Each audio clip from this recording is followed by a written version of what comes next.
Psychological horror is my bread and butter. It's one of the things I enjoy discussing and learning about, piecing the details together until you have a beautiful grim puzzle before you. It pulls apart at the human mind and wrapping it until is your raw self in the center of it all. This aspect is what has made things like Silent Hill 2, the Milk series, and tonight's topic stick with me. Though not every psychological horror game is made equal. Some execute certain aspects better than others. What makes an effective piece of psychological horror?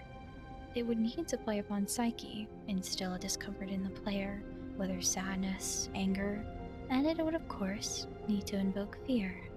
Tonight's game handles these aspects in a magnificent way. Good evening, my name is Sin, and welcome to Horror and Chill, the lovely online web series where I talk about a horror-related topic and the vibes are chill. Tonight's topic: mouthwashing.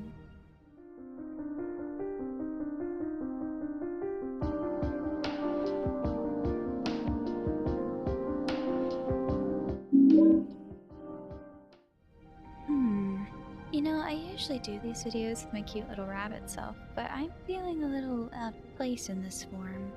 A game with this kind of importance to me, I think, deserves a special look. No, we're a little more human. Perfect. Mouthwashing is a game developed by Wrong Organ and published by Critical Reflex for $12.99 USD on Steam, with a mature content warning that reads, "Extreme violence, gore, mutilation, and worse on PSX-style characters."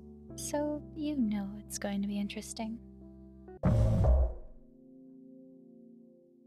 Every psychological horror game must have a good story, or at least one with some merit. Within Mouthwashing, there is a story, and how it's portrayed to you works out well. It doesn't spoon-feed you everything in one go. You have to rub your brain cells together for 0.5 seconds and play detective. You can use your environment or general context clues to weave the story together slowly. You see things out of order, which means you need to pay attention to the timing of the new perspective you're living through. Throughout the game, you get to know the different members of the Tulpar crew, a group of people sent out to ship products for the Pony Express. Starting with Curly, the highly regarded captain. You swap perspectives with him throughout the entire game. Jimmy, your main protagonist, to the co-pilot, and, well, any other comments I have on him could be saved for later. Anya, the ship's medical professional, who may have yet to entirely pass through nursing school, but she still has great knowledge. She's passive and a bit sensitive to the more unfavorable aspects of her job, but she's got a tender heart. There's Swansea, an older fella who serves as your onboard technician. He's rough around the edges, but overall, he's your general blue-collar worker who just wants to go home at the end of the day. Lastly, there's Daisuke, your bubbly right-hand man and intern to Swansea. He's a rich kid without too many skills, but a heart of gold and optimism that he can use to carry himself through it all. You'll be stuck with this cast of characters during your time on the Tulpar. You'll see them through their best and their worst moments. How you define them is on you. The first screen in the game describes basic information: the name of the Pony Express long-haul space freighter, Tulpar, the 5 crew members on the ship, and the planned shipment duration, 382 days, and the elapsed transit time, 147. Along with the message, "I hope this hurts." When the game opens, you're in the cockpit, with very little to do. You're told of an object that would crash on impact with the ship if not just moved only a few degrees from the course. So what do? You choose to crash into it. As everything in the cockpit starts to sound off its emergencies, you start to run. You run through the hall, but it feels like a never-ending maze. As you go and go, it's like you can never stop. Every turn, you're met with another door. Slowly, it becomes more surreal. When you turn back, you find Polly, the mascot of the company, Pony Express. You continue running, and again will find Polly's posters slowly spreading across the wall. At the same time, the ship continues to show its damage. Smoke and sparks fly while you try to escape the never-ending halls. You're cornered when you finally come across a door with a red lock that just won't budge. A malformed version of the Polly statue is behind you, and when you turn around, it all glitches and fades to white. Fizzling back in, you sit before a table of your peers. Swansea, Daisuke, and Anya. You are Jimmy, the newly appointed captain. Though, by the way the crew reacts, they aren't entirely on board with the idea, but they can't really fight it. This is where it all begins. Look, anyone else would do the same thing. We ain't touching the damn cargo. The hold is locked down for a reason. The only thing worse than dying slowly is not getting paid. But it could be something useful. I think... Could be what? Hopes, dreams, and marzipan? Ha! You don't have to... If it helps us survive, it's worth it. Man, Pony Express bosses really aren't chill at all, huh? Come on, a quick look won't hurt. How exactly is this group therapy committee planning on getting in there? Oh, right here, boss. You're looking at the meanest wing of the regional junior baseball team. Straight up nearly corked a kid once. I can take the utility axe and... You were goddamn born fully corked. That's enough, Swansea. There has to be an in case of emergency way inside. If I remember correctly from the safety protocols, the doors should have an alternate access code, but it can only be uncovered using a code scanner device. And only the captain has access to the scanner. Of course. Go ahead and ask him all about it then. Maybe he'll sing you the blues too. Right, we don't need him if we find the scanner, get the code, and open the hold. For better or worse, I'm captain now. I'll figure it out. Right on. That intro sequence was an instant hook. It clearly sets up the experience that this game is going to bring you. The unnerving aspect of the narrow corridors, the unease in how things are slowly falling apart. What's your mind's trickery and what's real? Who are we? Why did we actively crash our ship? If you read the game's description, there's an excerpt that could give us an idea of who we are in this sequence. Who could have known what good old Captain Curly was capable of? Guess he thought his crew dying alongside him was only right. But some men can't even kill themselves properly. Maimed, limbless, and unable to speak, but alive, Curly is now at the mercy of the crew he has doomed to a slow death. So we have to be Captain Curly, a man who is apparently unstable enough to try and kill himself and his crew. That's what we're given for now. As previously stated, we are now a man named Jimmy, the apparent new leader of this crew, who doesn't seem so sure what to do. Very quickly, we see the personalities of the crew in only these simple interactions.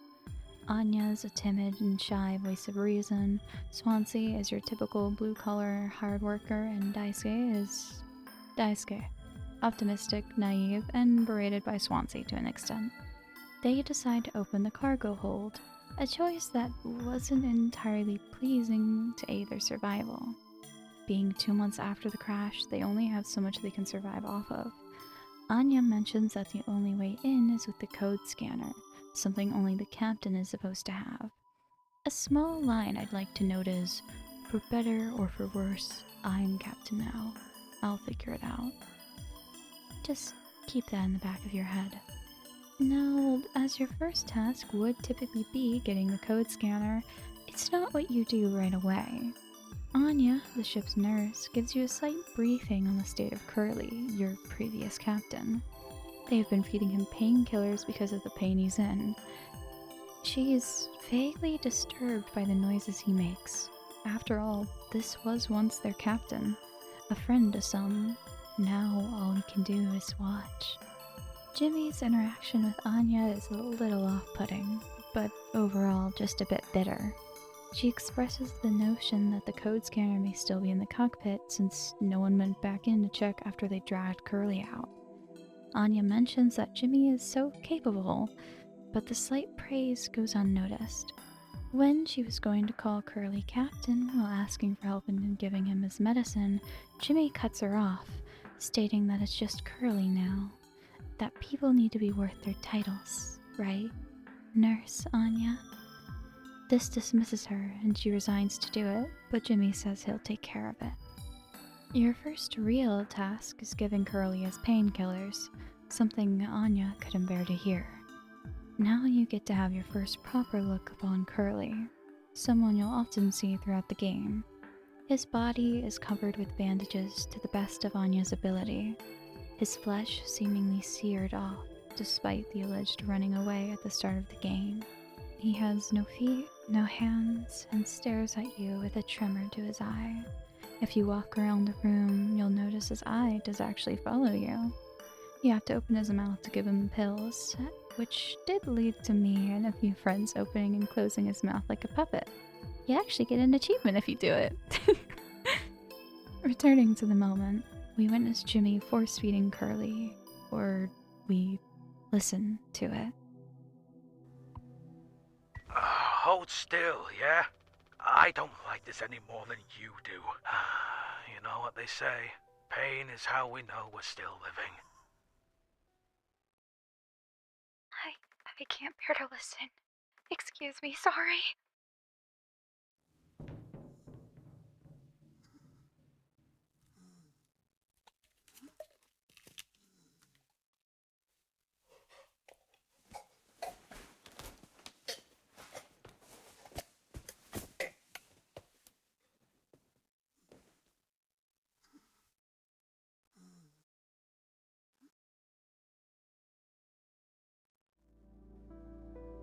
It's an uncomfortable feeling. Hearing and imagining Jimmy having to force the pills down the back of Curly's throat, the agony and discomfort that must cause him until he can finally relax. When you come out of the room, you find Anya on her knees, heaving, it seems.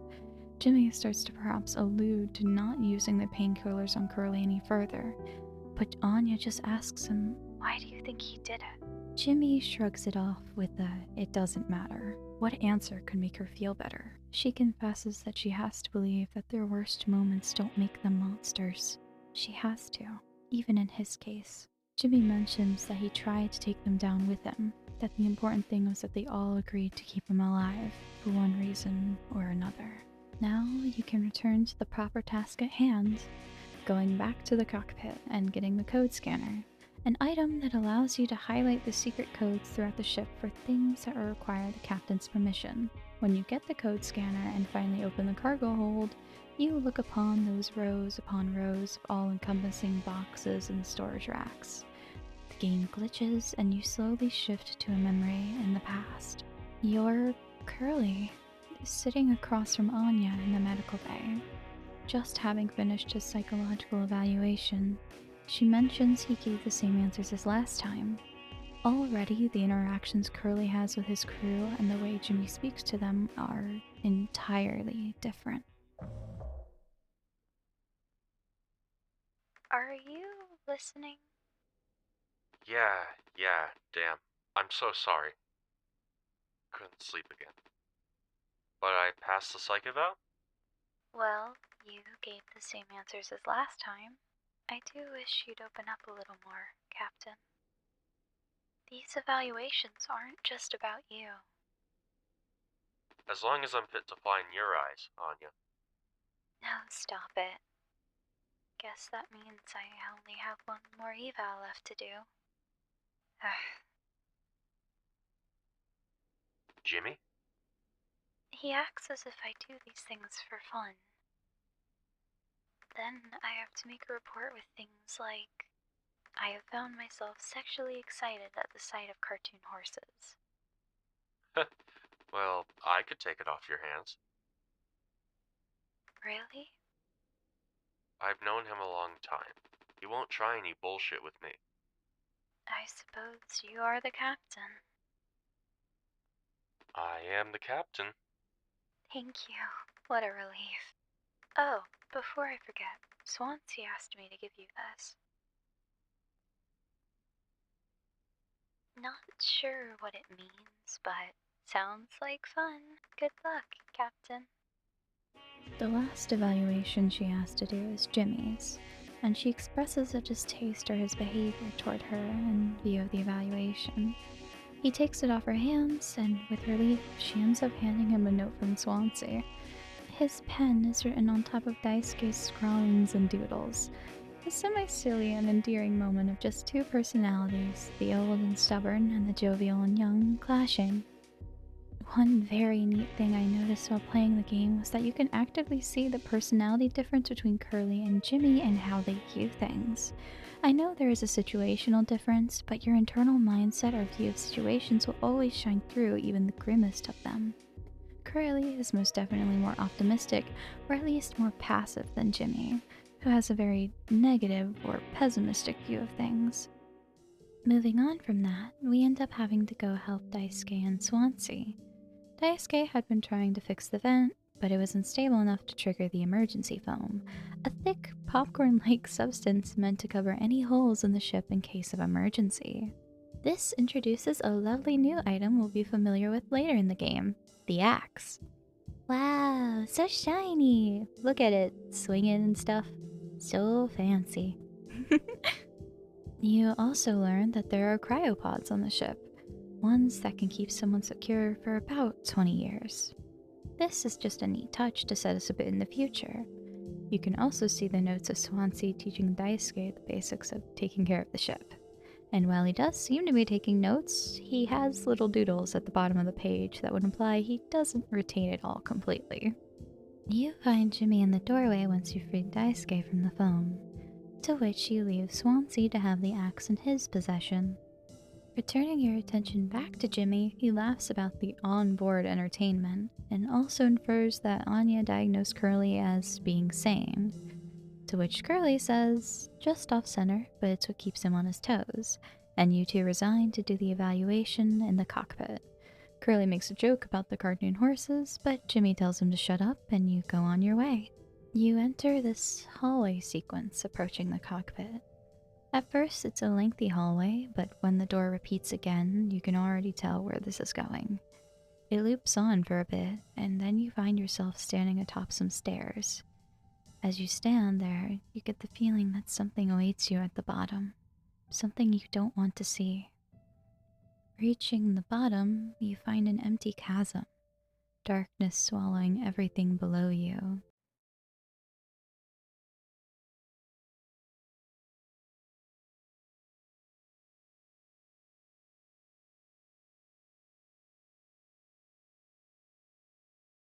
And you jump off.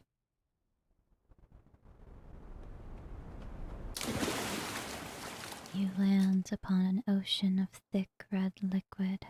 Its shimmering complexion reflects deep maroon and violet hues to you. It stretches on farther than your eyes can see, the horizon line being nothing but a blip beneath the void. As you wander in the darkness above you, you begin to see the stars in space take form. A warm yellow hue tinging it and its stars. Pressing on, you hear this loud droning alarm. An emergency sound rang out over a distorted backing track. Emergency screens forming around you, their light shining their red-hot glare upon you. You keep going, and soon these jagged ladders begin to shoot from the water, narrowly missing you in some cases. They're never clean cut, permanently bent and distorted in ways that they never should be. Unclimbable. Your view slowly begins to drag towards this rising inferno before you. The music blares, alarms continuing on as it hounds you, the thumping of distant metal like a pounding heart in your ears. Like that of a sun, a bright explosion takes over your vision and encapsulates you in its light like a hug. It's crescendo as it takes over your vision, and it all goes silent. You find yourself in a white void, emptiness all around you, save for one distant blip.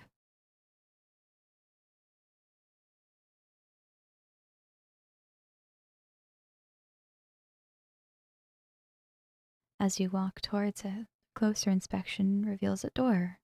You reach it, enter, and find Jimmy sitting at his chair, waiting for you. Safe to say, Curly is just a little off center in terms of sanity. When you finally sit down and speak with Jimmy, he laments over the psych evaluation, asking if he could just make something up for this. He mentions that it's not like they go anywhere when they get back, so they begin the evaluation.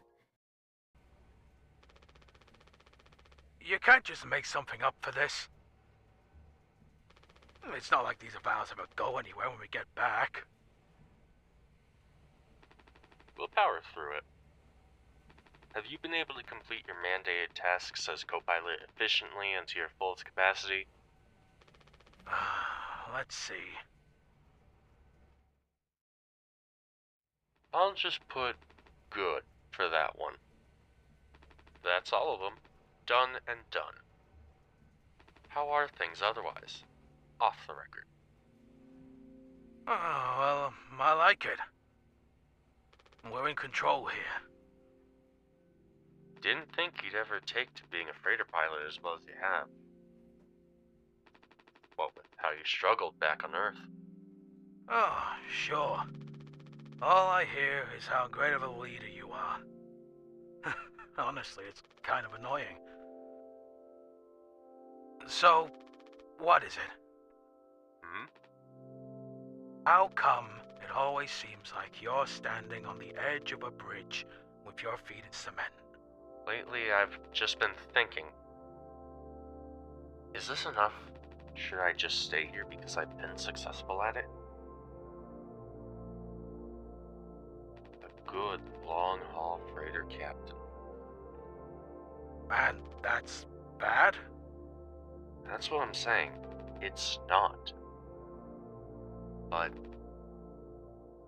it's terrifying. I think, am I figured out? Is this all I'll ever be? Or do I take the risk and try something new? Even if I'm bad at it? I guess I get it. You've reached the highest rung on this ladder, so now you're thinking you might be on the wrong ladder altogether. Still a long way down from the top, no matter how you look at it. Well, I'm still climbing and climbing. Something like that. Hey, you know I believe in you. Here, on Earth, doesn't matter. Huh. You should write that on the psych eval.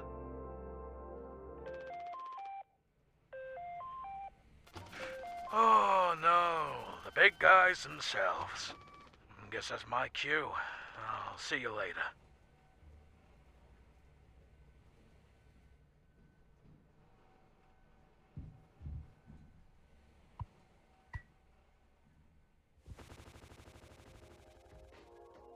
In a warped labyrinth of mouthwash, you find a lone television, going through different shows, and finally, a reveal.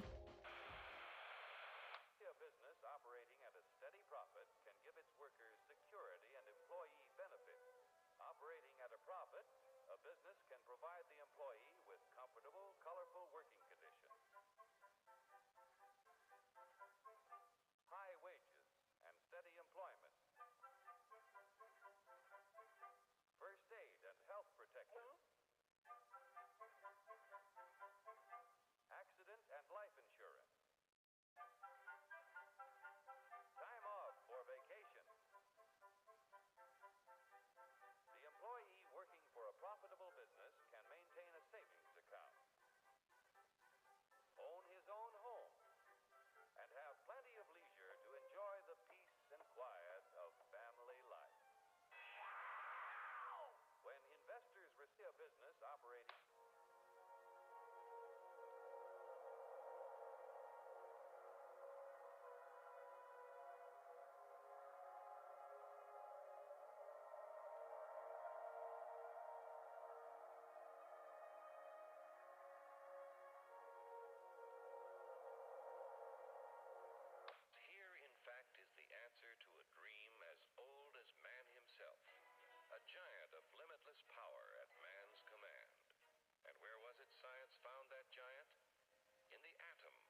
It's... This is... Mouthwash? Unfucking believable. There's gotta be an ocean of this stuff in here.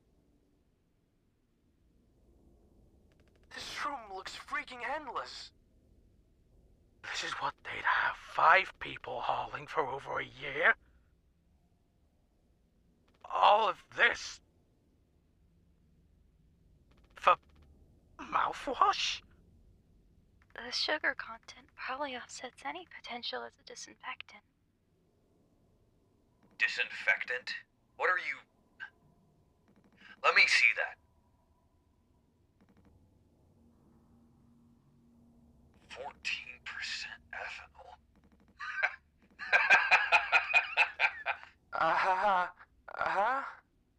I suppose it will smell good at least?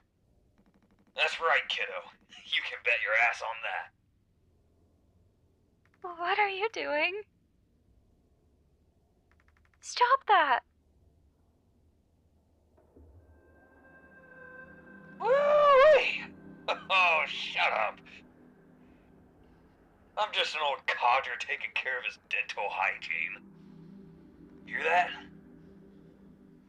That's the sound of 15 years of sobriety popping like a cyst. A glorious, magnificent, red-hot cyst. Good riddance and cheers. To Captain Curly. Here, here. I guess anyone could get seriously blasted off of this stuff. Yeah, and kill you in the process. This can't be real. There's no way. How we can go out in style.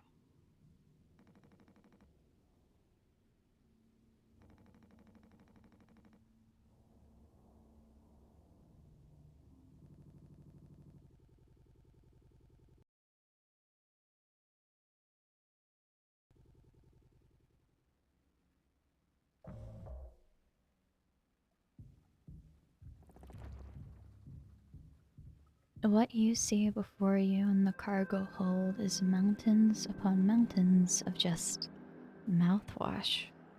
The thing you've been traveling for was cheap mouthwash. Important thing to note is that according to Anya, it has a high enough sugar content that it sets it off from being a disinfectant. In contrast, Swansea proceeds to chug it, taking this as a cue to throw away 15 years of sobriety. Captain Curly, now burdened with the news from corporate, has nowhere to go but the lounge. When you enter, everyone chooses to surprise you. It's their one communal birthday since the company limits how many they can have per trip. As Curly talks with them, they reveal the last one was used on Swansea, so now it's on to Curly. Alas, only he has the ability to make the cake. You can speak to the crew, Anya and Swansea standing off to the side together. When you approach them, Anya mentions you may have to use the code scanner, which then leads into her making a joke about Pony Express being either cheap or lazy, or both. If you talk to Swansea, he asks if you're going to use the Pony Express provided cake recipe. Anya ends up teasing Swansea about how he actually likes the cake the company has. Daisuke, near the kitchen, asking if Curly would be able to sneak in a second sweetener. Just kidding. Unless... Then there is Jimmy in the distance, standing alone. When you speak to him, he's a bit curt, but does fess to at least enjoying the festivities to some degree.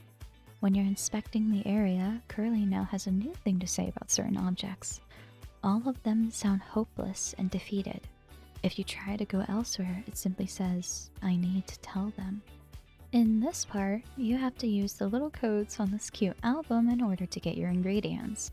A nifty little touch that further establishes the futuristic setting. Using our handy code scanner, we get the code for sweetener. It actually took me a bit in my first playthrough to understand how baking the cake worked. But it's pretty easy once you get the hang of it. Putting the recipe through the machine, we get the cake. It makes a fun little jingle too. As you bring the cake to the crew, you can feel a sense of dread, knowing whatever news Curly has to give them isn't going to be good. The crew wants you to give a speech, and while it's cheerful for a moment, Jimmy notices something off with Curly. When we cut back, it's after Curly had explained everything to them. This entire scene is just best to experience.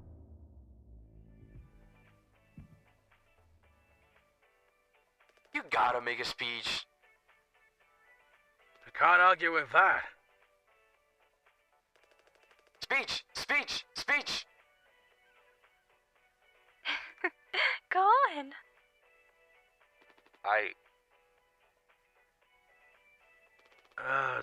Hey, what's wrong? That's all it said on the report from management. We will receive the paycheck for this delivery. I don't know any more than that. Pony Express finally kicking the bucket, huh? What a joke. And we're the punchline. I don't have any savings. They can't just do this, right? Pony Express was one of the last manned crew freighter companies. Writing's been on the wall for a long time. When did they tell you? Earlier this week, I was instructed to wait until we're closer to the haul destination. But I can't keep something like this from you all. So I guess you got what you wanted. Without the guilt. Jim,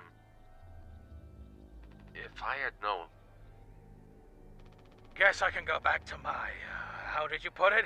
Oh yeah, struggle of a life.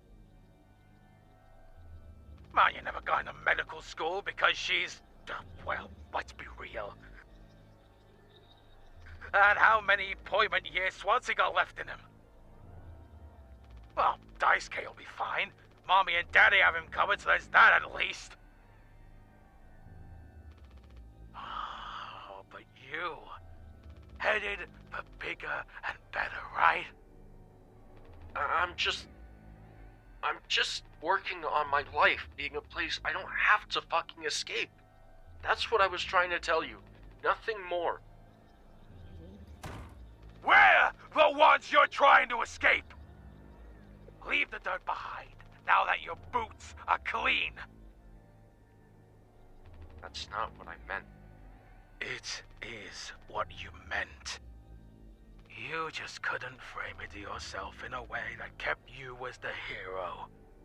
Oh, abandon the crew, but remain the model captain. Unbelievable. What am I supposed to do? Let's have some fucking cake. Hmm? Props to the Twilight crews of the Tulpar. Props to our captain and his new prospects.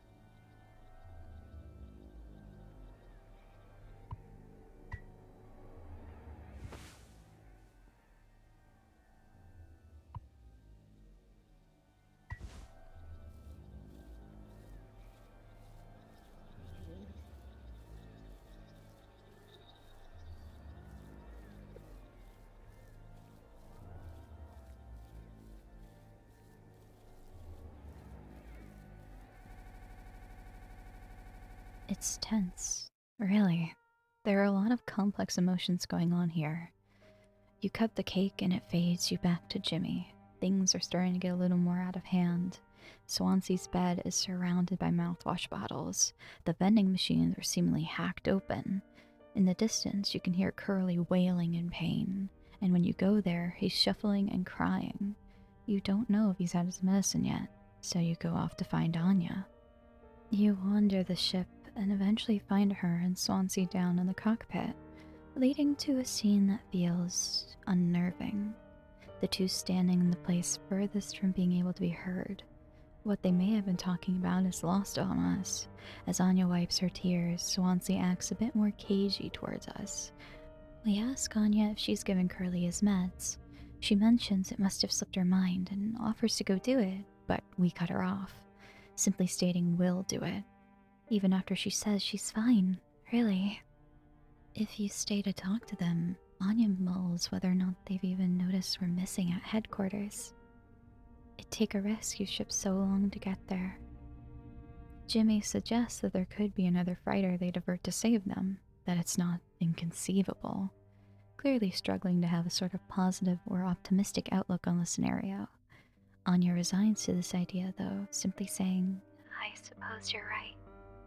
Whilst, when you interact with Swansea, you draw attention to his axe, asking if he's getting a lot of mileage out of that thing, but he simply replies with force of habit, don't overthink it.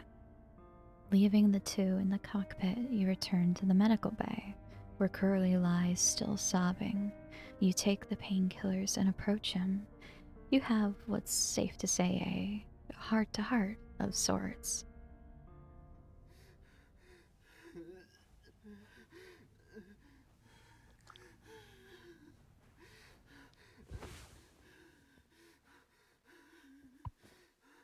Oh, come on. Stop with the noise.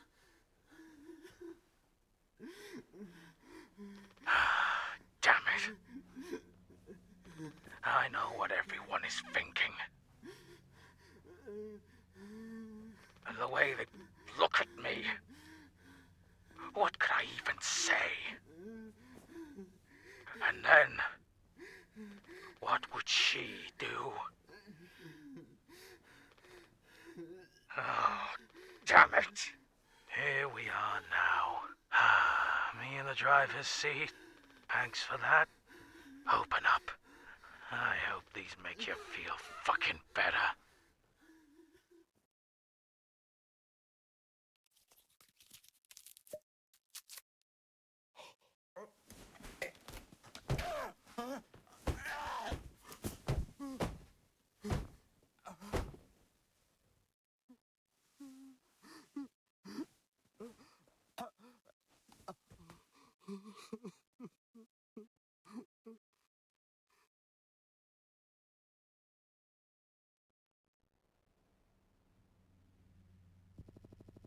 When you leave that segment, you fall into another strange one.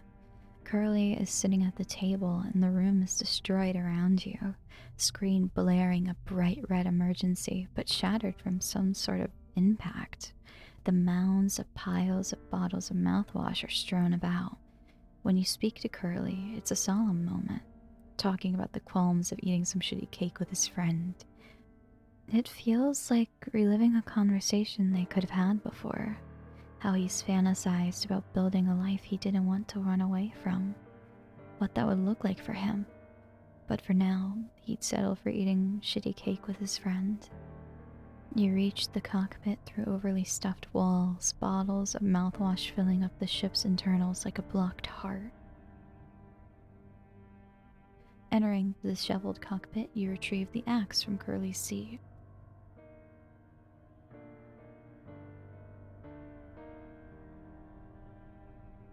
Being told your task now is to feast. The screens now turn from their emergency warning to eyes, watching you. You leave and return to the lounge, only now a large eye watching you from the damaged screen.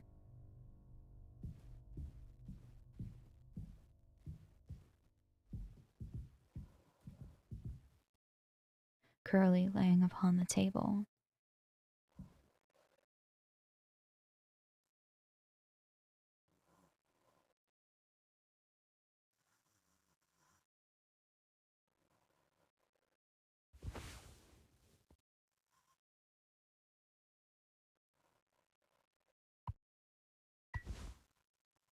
And all you can do is raise your axe.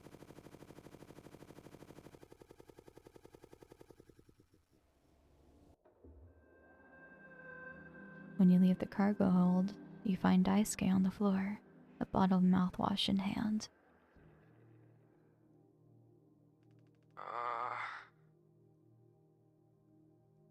How many have you had? Those will kill you before anything else. I know. My mom found this internship for me. Such a slacker, she said. I don't know. I just never knew what I wanted to be. Never was good at anything. Total screw up. We're not done yet, Daisuke. I just hope she doesn't blame herself. Please, just take it. I don't want to look at this stuff anymore.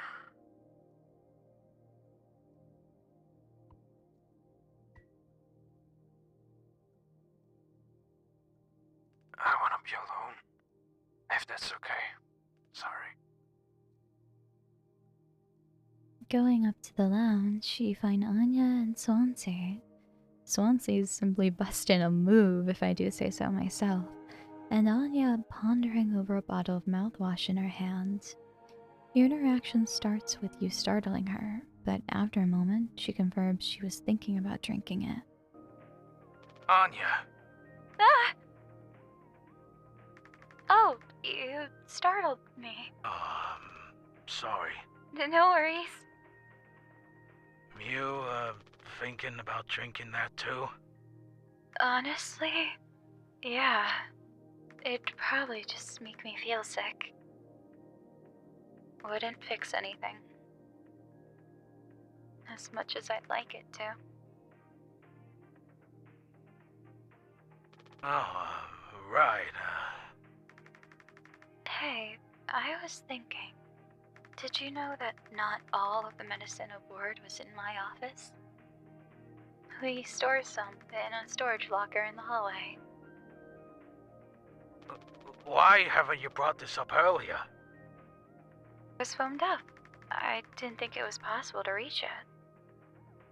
But I've been estimating the position of the foam. I think the medicine depot locker isn't too far into the mass of it.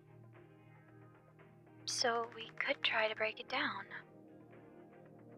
Yeah, one strike too many on a weak spot. We'll all get sucked into space. I think it's worth the risk. If nothing else, it's an excuse to get Swansea to hand over the axe.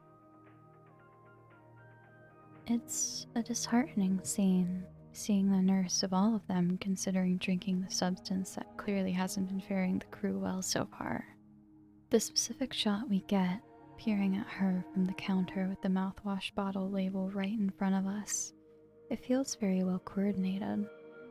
Jimmy's attitude feels a bit more unsavory, as if we couldn't gather that from his interactions with Daisuke. After all of that, Jimmy decides it could be worth the risk to get into the depot locker, seeing it as at least a way to get Swansea to let go of the axe. When you approach Swansea in all his dancing glory, it's clear he's intoxicated to some degree. He mockingly greets Jimmy, and when presented with the option to give up the axe, he refuses, simply stating their previous captain entrusted him with it. Jimbo, El Capitano, the man with the plan. You done? I need that. Oh, this old thing? This was entrusted to me by our previous tragically inclined leader. Big responsibility. Oh, but you know all about that, huh? I'm going to try and get us some more painkillers. Do something useful, you know? Oh, I heard all about it. You're looking to pull the plug on this party early. I'm trying to save us. Take matters into your own hands, eh? Be my guest.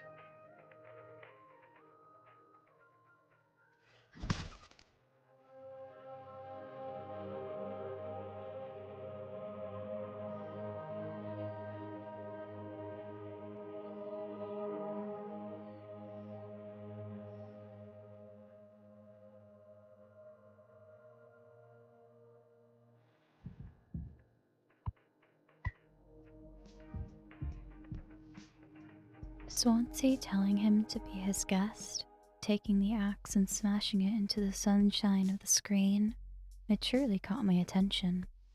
There's often scenes in games that stun you to silence, and this was the first. You can take the axe and cut through the foam, picking up the painkillers and isopropyl. Anya is now greeting you with excitement at the fact you did it, seemingly giving Jimmy a solid pat on the back for the task at hand, but the pleasantries soon fade as she asks you to give her a hand with Curly. It's like a switch flips in Jimmy. Wow, Jim. You did it. Oh, yeah, it actually wasn't that hard once I figured it out. Amazing. Really. Sure.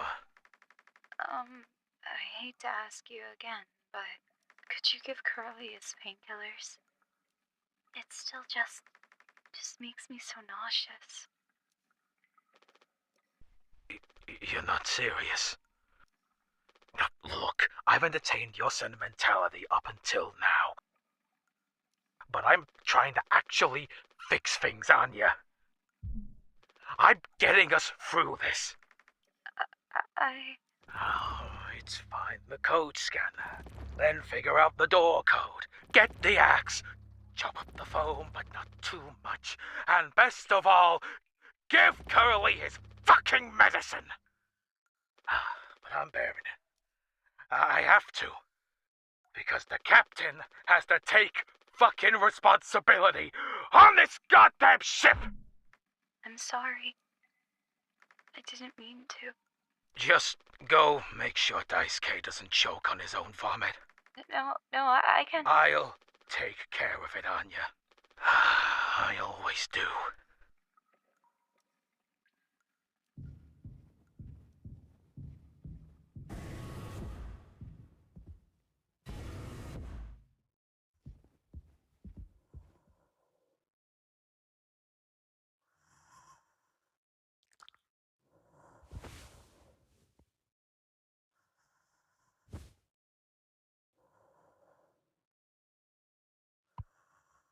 I don't think I understood the pressure you were under before.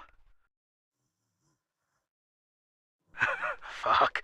And you tried to tell me.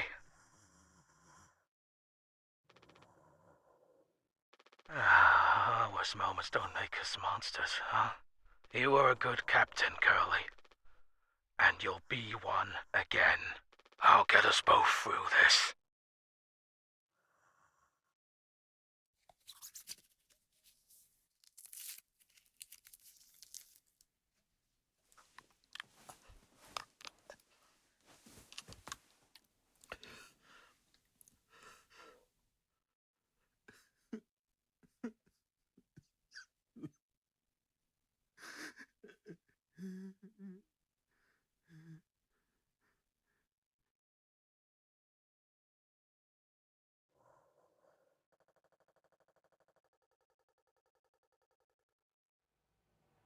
The scene fades, and we find ourselves in the cockpit. Jimmy! Get the fuck out here!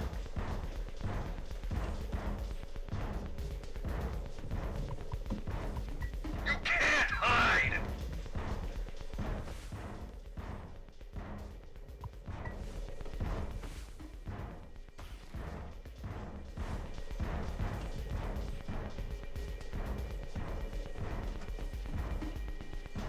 I'm gonna chop you into 20 fucking pieces!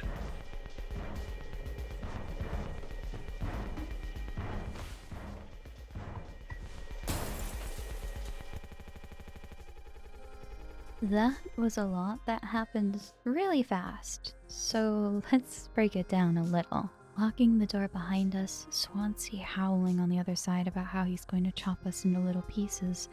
All you can do is grab some rope, a pipe, and barricade yourself.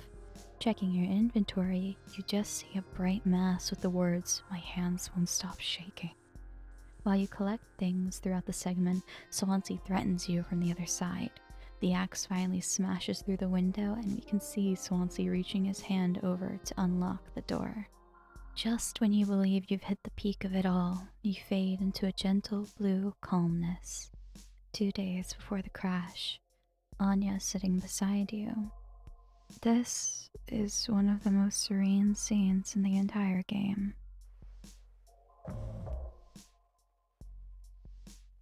You doing okay? Yeah, can't sleep. I know how that is. I just toss and turn or stare at the ceiling all night. I actually kinda like the nighttime window screen. If you can believe it. So I just come look at it sometimes. If you look really, really close, you can see there's a dead pixel in the upper right corner. That's so. Nope. Don't see it. In the back of my mind, it's always there. Now I'll go bonkers looking for it. Cheers. I don't think it ruins the illusion, though. It's peaceful. But maybe I'm just used to looking at the bigger picture. How many days of transport do we have left? Let's see. Off the top of my head, around 237 days. Just under. 8 months. Hey, why do you think Pony Express put a lock on the medical room door, not in the sleeping quarters? I suppose for the same reason they put a lock on the cockpit. Safety. Daisuke comes to us quickly, stating that there is an emergency, that Anya is stuck in medical and we needed help before she ran out of something. When you go to investigate, Daisuke tries to reassure her, and Jimmy tries to figure out what's going on. Anya, I brought Jimmy. We're here to rescue you. Don't worry. Don't panic. Hey, I heard the lock's broken. Hey, Anya, can you hear me? Yeah, I can hear you, Jimmy. Oh, the rest of our medicine stash is in there too. God damn, this could be bad. Did you try to really put your back into it? Any wrenches laying around? How heavy's the med kit?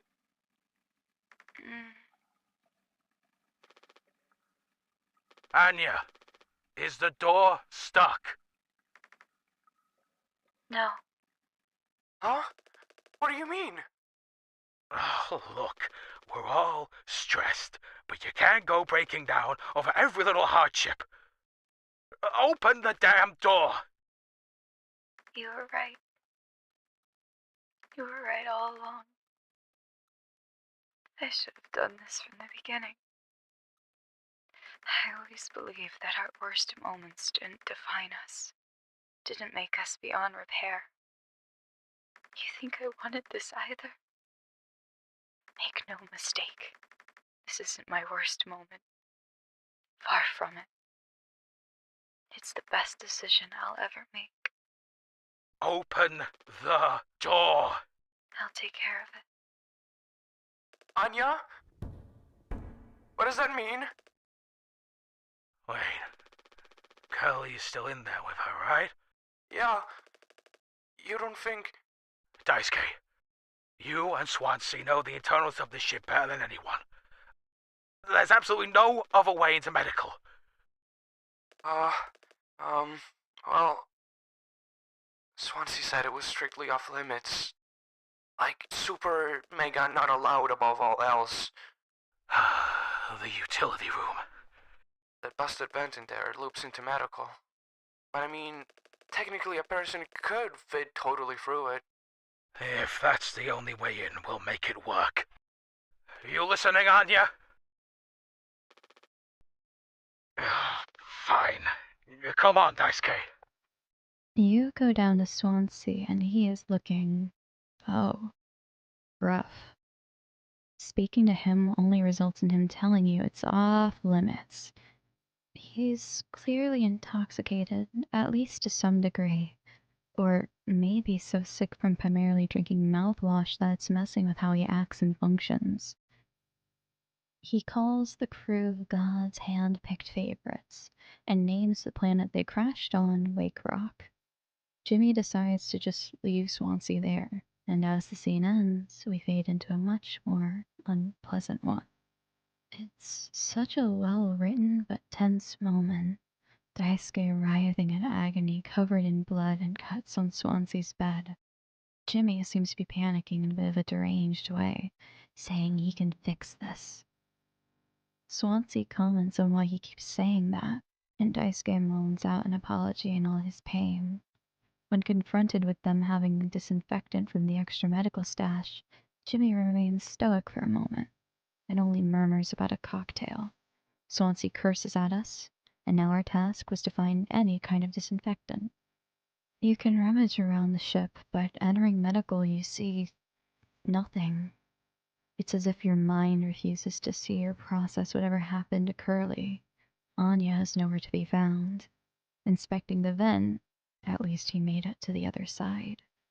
Trying to go towards the cockpit just turns you around, the message "Take responsibility" flashing across the screen. So all you can do is inspect this grave that has appeared before the cargo hold. A single hibiscus flower sitting on its right side. When you look at it, it's a picture of your code scanner, and when you equip it, the doors open, revealing a long, long stairwell. All you can do at this point is go down, the code scanner showing a bloody trail as you descend. Part of the way down, you're suddenly taken to somewhere else, only prompted with the message, "Be quiet," blaring upon your screen. Walking forward, you find a note on some boxes of mouthwash. A blind beast, aimless and restless. You can't run from it. Now here, we can take a little break so I can talk about this section of the game. This is the first part of the game with an actual monster. Well, kind of. As you explore the area with your code scanner, you can follow trails of blood. All the while, you must stay still and avoid the grasp of this large, monstrous, invisible creature. Well, it's not entirely invisible. If you get a little too daring and make too much noise, holding up your code scanner, you just may be able to reveal it. A disfigured and horrifying blind horse monster, with an incredibly long neck. You must make your way around this beast, pausing your movements when it gets close, watching the boxes, sound cues, and the distortion on your screen in case it gets near, as well as your code scanner's faint light to reveal its form, waiting for it to scurry away until you find Polly, holding a bottle of mouthwash. You take it, and the phrase "Take responsibility" flashes again.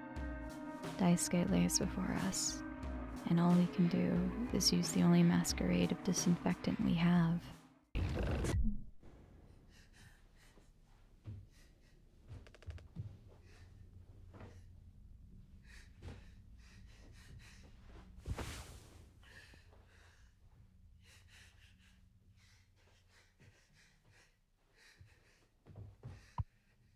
I'm sorry. I messed up.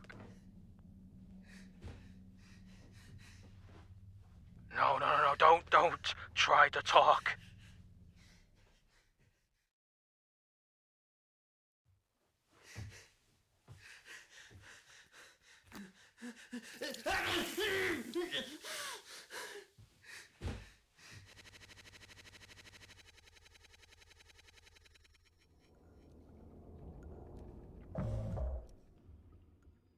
Daisuke seems unsure about how much he wants to do this, but with some light coaxing from Jimmy, he agrees. Though wonders how they're supposed to get to the door when Swansea is the one who has the key and has been practically camping outside the room for so long. In an earlier section, it's actually noted that he started sleeping outside of utility. Jimmy decides they need to knock him out. Daisuke, alarmed by the idea of fighting Swansea, isn't entirely convinced even after Jimmy clarifies it would just be getting him incredibly wasted, using the recipe for the mocktail but substituting some ingredients. This is your mission, and using the isopropyl and mouthwash along with a sweetener that Daisuke may have totally just casually found and totally didn't misplace himself, you get a mocktail, which also makes a fun little jingle.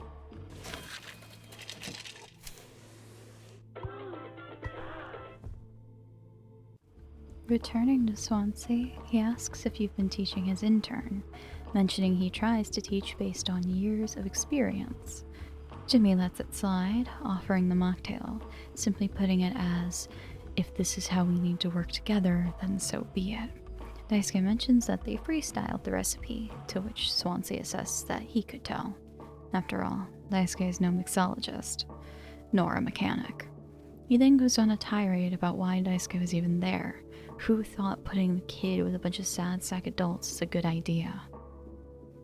Swansea passes out on the ground, and now you can swoop the utility key from beneath his grasp and open the utility room door.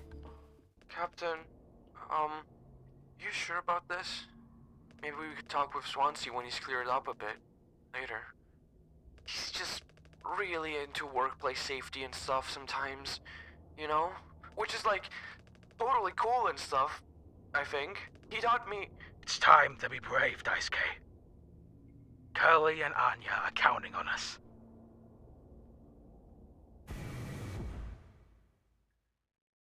Wait. Whoa! It's like barely foamed up at all. Hey, it's those things. I've never been inside one. What are they called again? Cryostasis pods.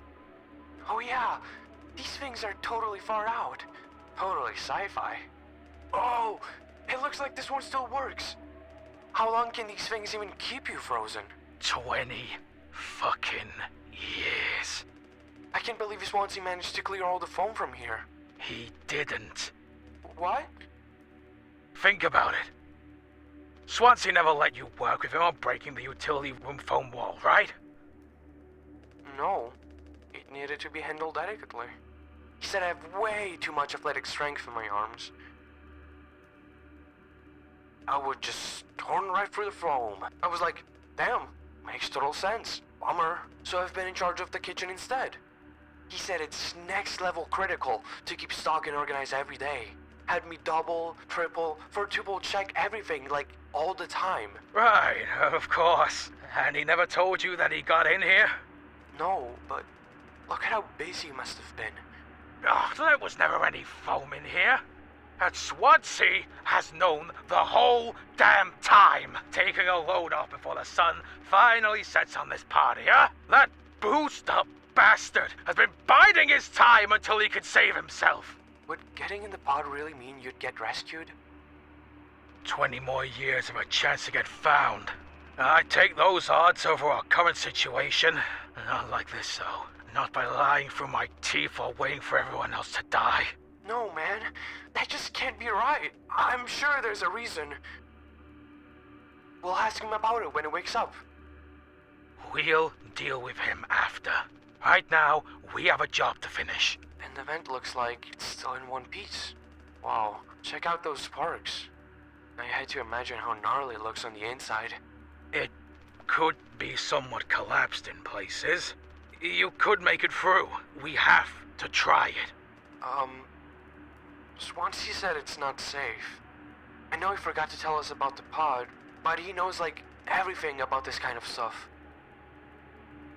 Maybe we should just wait for him to wake back up. You said you could handle it. Swansea taught you well, right? It's time to prove it. He'll be impressed when he wakes up.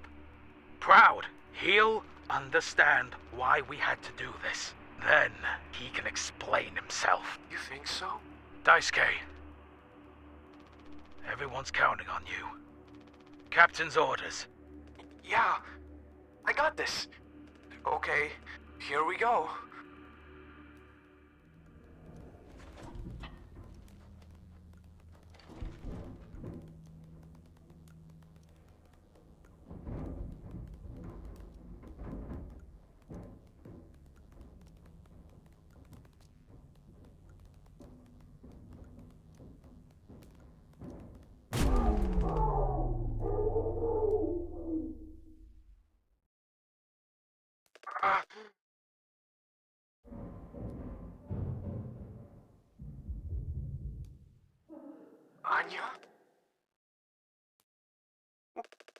What did you do?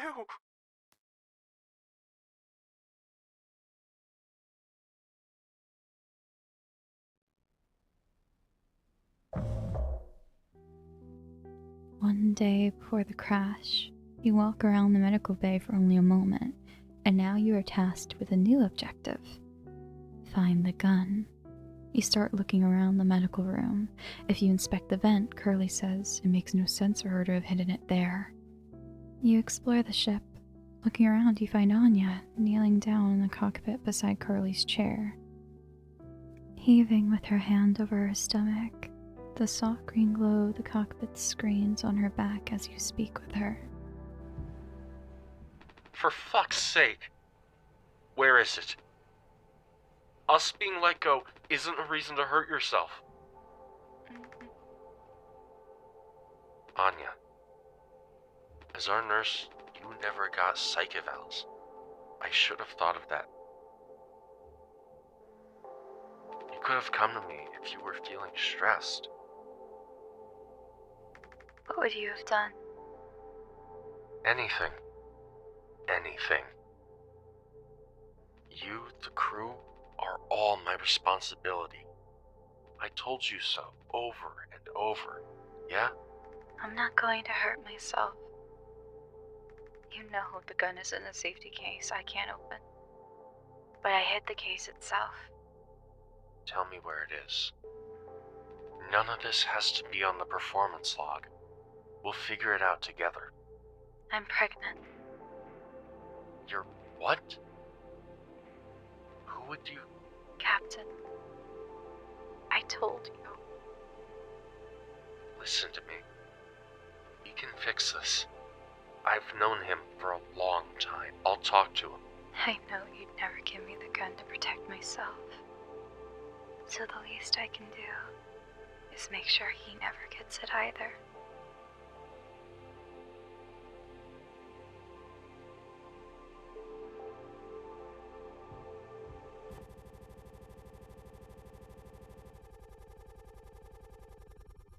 If you check the paper beside her, it mentions that there are some abnormal asteroid trajectories along the route, and course corrections may be required during transit.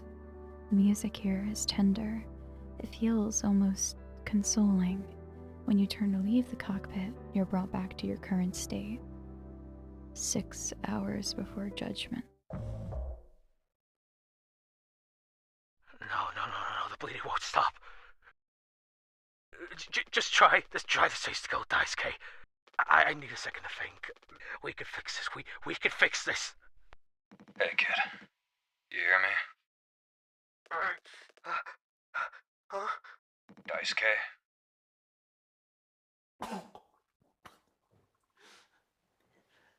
Hey, stop!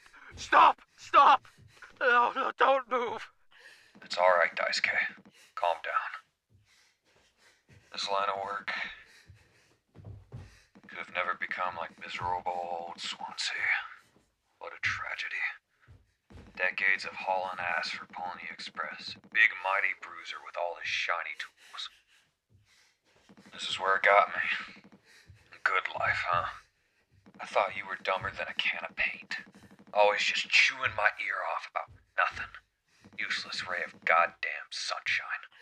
Not an ace student, career workhorse, or force of ambition. Just a damn good kid trying his best. You could have taught an old fool like me a lot. Close your eyes, Daisuke.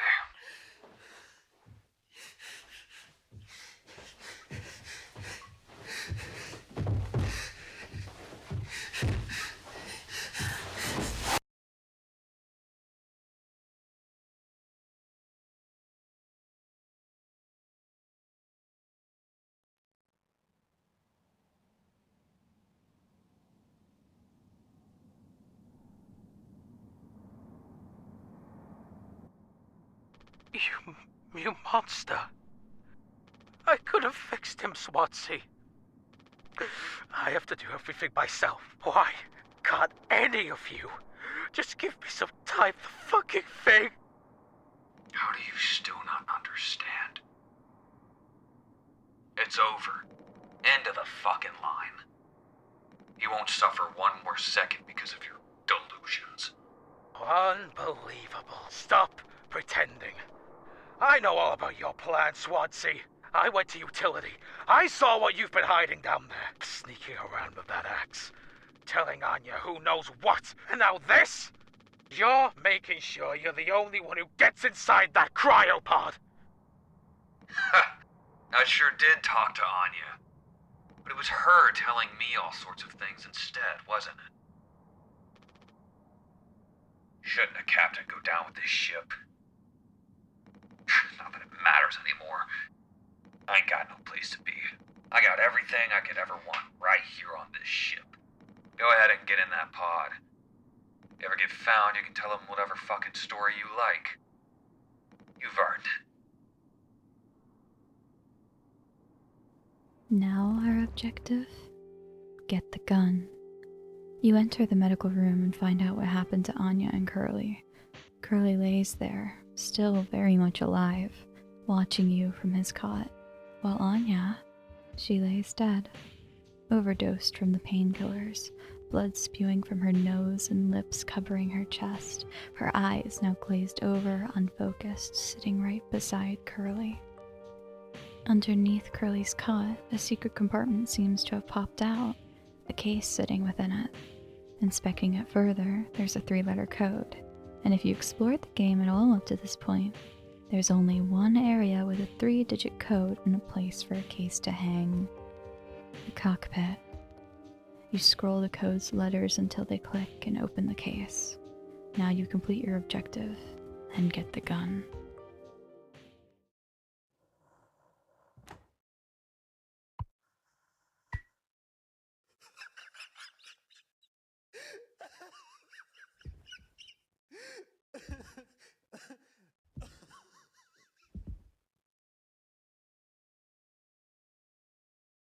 Jimmy!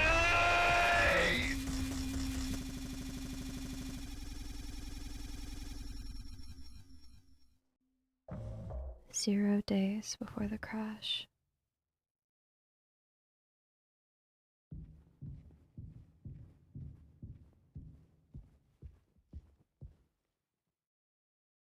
I told him. Anya, you should have waited for me. What did he say? Nothing that makes any difference. Did he seem angry? Where did he go? He just walked away. Curly, I don't want him in here anymore. Hold on. Fuck. Just wait. I need to find him. Everything's going to be okay.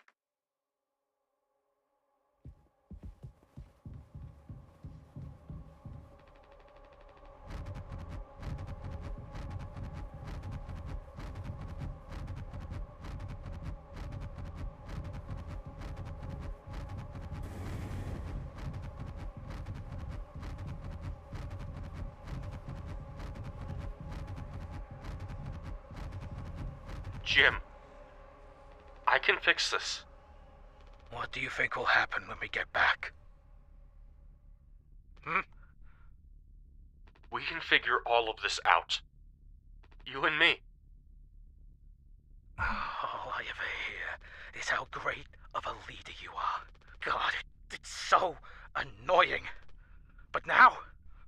What do you think will happen now when we get back? We'll fix this together. Everything you and I worked for in our lives, accomplishments, changes, none of it'll matter. You've gotten through difficult situations before. This time won't be any different. Work through it, one day at a time. It's not just me, is it? You were supposed to be the one who had everything under control. You said so yourself. This ship, this crew, everything that happened here. This was your responsibility, Captain.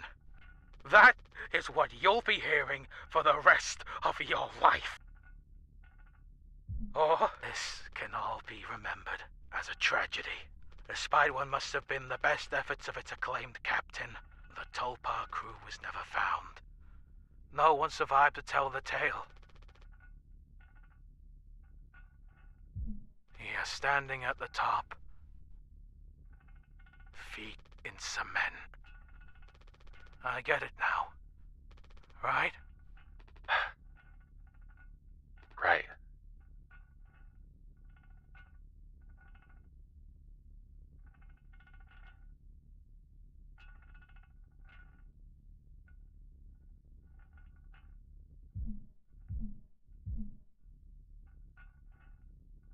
I'll take care of it.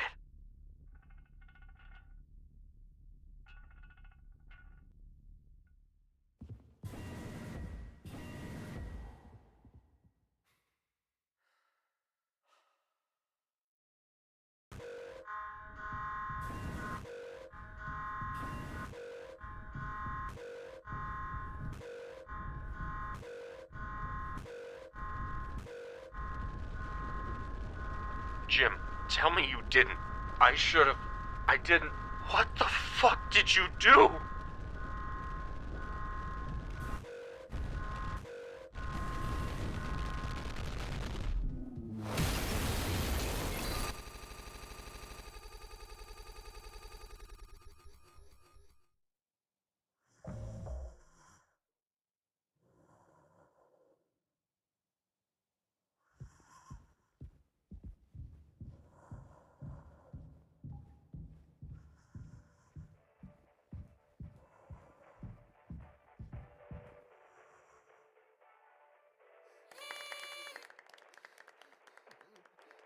Woohoo!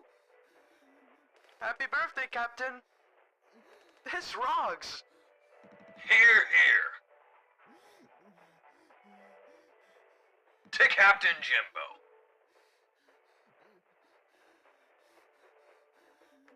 Come on. You have to give a speech. Well, go on. Have at it. You better make it good. Hell yeah! Our captain, Captain Jimmy.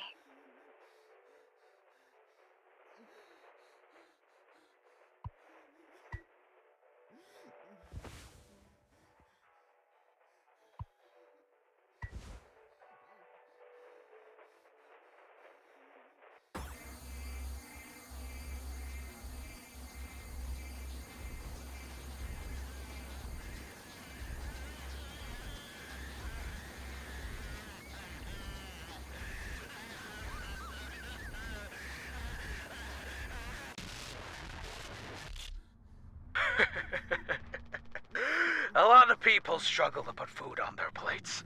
But that wasn't enough, right, Captain? The lowest rung of your ladder is our highest. Until it was all swept from under your feet. You know, life isn't even worth living at the same level as us.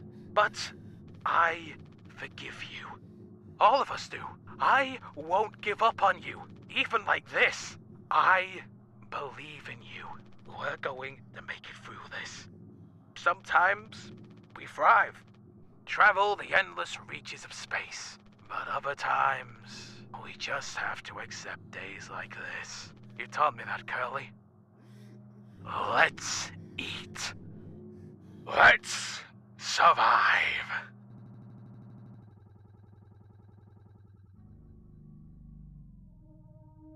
Take responsibility. You now stand in darkness. In the distance, the medical bay's door. Running towards it, you open the door and find the room completely disheveled. Dividers thrown all about, but leaving a clear path to a far more bloodied vent opening. The utility room key hanging above it. With nowhere else to go, you simply jump down the hole, approaching a bright white light, only for it to be the other end of the vent you slam open upon impact. Now standing within a grand corridor of vents, the large fans looming above you, pale white light shining through, casting their flickering shadows upon you. As you walk through, you find a cryopod door, a red tool bench, and game pieces. Upon further inspection, the game pieces are specifically set. The scene shows a fallen pink piece and the green piece standing upright, both from the board game in the main lobby, along with a can of soup, open but empty. Pressing on, you see Daisuke, standing in the haze of one of the generator floodlights. As you approach, he turns and walks into the darkness, a sudden red light cast where he once stood. If you look up, you'll see his face jamming the vent fan. Following after him, all you find in his wake is a hibiscus flower, just like the pattern on his shirt. Continuing forth, you find a vent with a tiny note attached to it, similar to the note Anya gives Curly from Swansea, only reading, "No turning back now." When you read the note, a bell tolls. If you turn around and try to peer into that darkness, Daisuke's bloody face will slowly burn into your screen, flashing the words "take responsibility" and turning you back to the light of the vent. The only way to press on is to walk backwards, though as you do, you'll end up walking past a pile of hibiscus flowers and Daisuke's handheld game console, his arms reaching out around it. Past that, you can look upon the vent grate for medical. Once labeled danger, the red note now is only scrawled with the word responsibility. Swansea's bloodied face behind it. You can only walk backwards. That's all you can do. Back away from the vents, back away from responsibility, back away into the darkness. The swirling of voices and odd ambience filling your mind until another bell tolls, and you find yourself in the halls of the Tulpar once more. Though something is very off here. The posters are different. Walking the halls, descending some stairs, you fall back down once more into a doorway, and past that, you fall further, passing a circle of gravestones and flowers into nearly thousands of posters lining the walls around you. Landing at the bottom, you can really see how different these posters are. Polly now holds a bottle of mouthwash when he wakes up. The axe lays at his feet, and his friend is bloodied and buried under the boxes.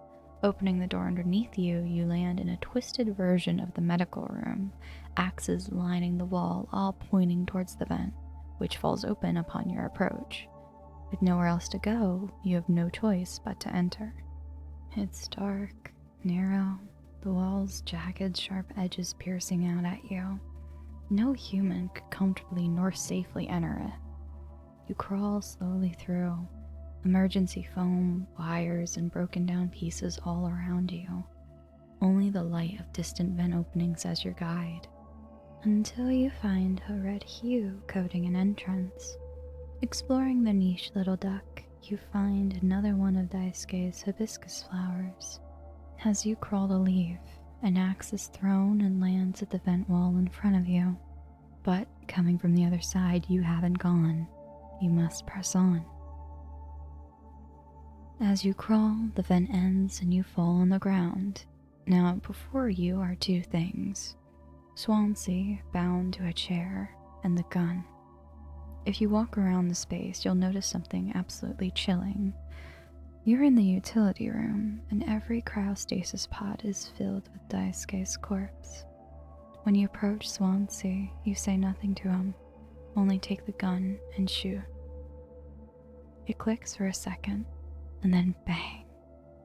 It rings in your ear, and you're taken to a very different scene. You're in a graveyard, a beautiful, calm place, the distant winds around you. When you enter one of the mausoleums, you see Daisuke's work picture from his badge in a frame, along with his hibiscus flowers.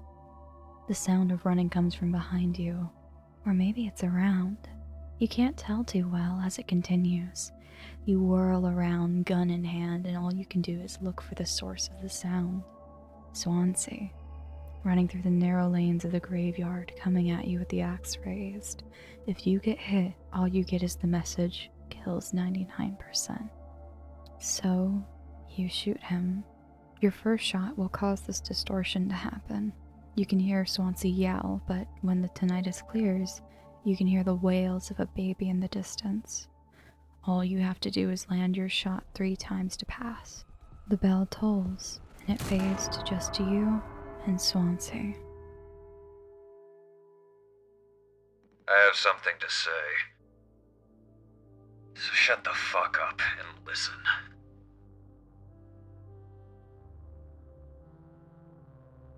I spent 13 years half cut up to my eyeballs.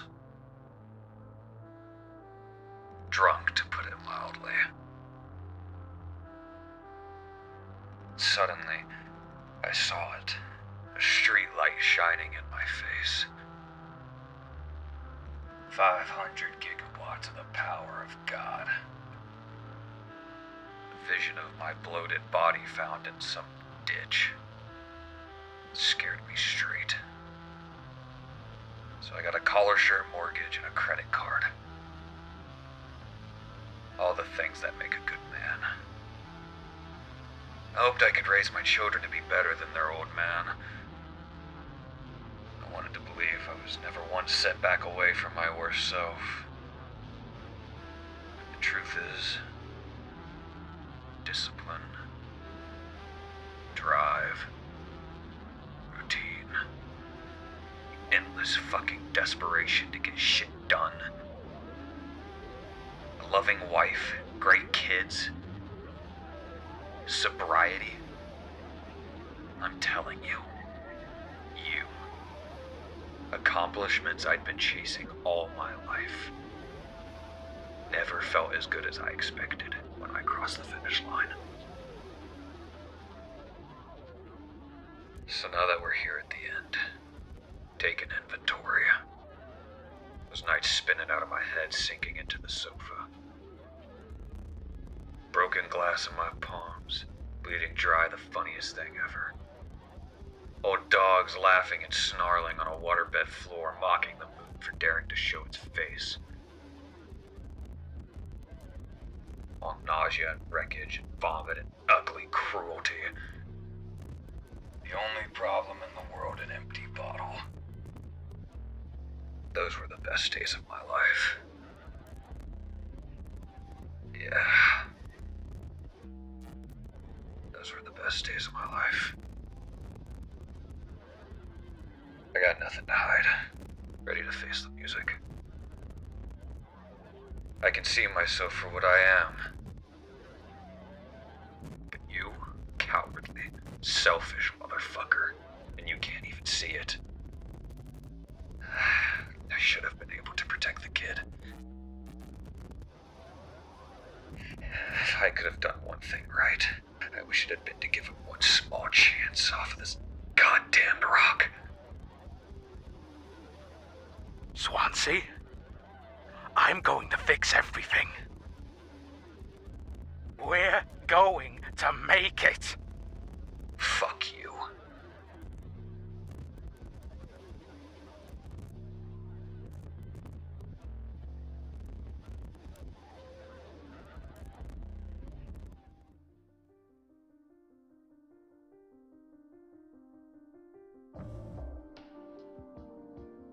With that scene coming to a close, you now stand in the utility room, Swansea lifeless in his chair.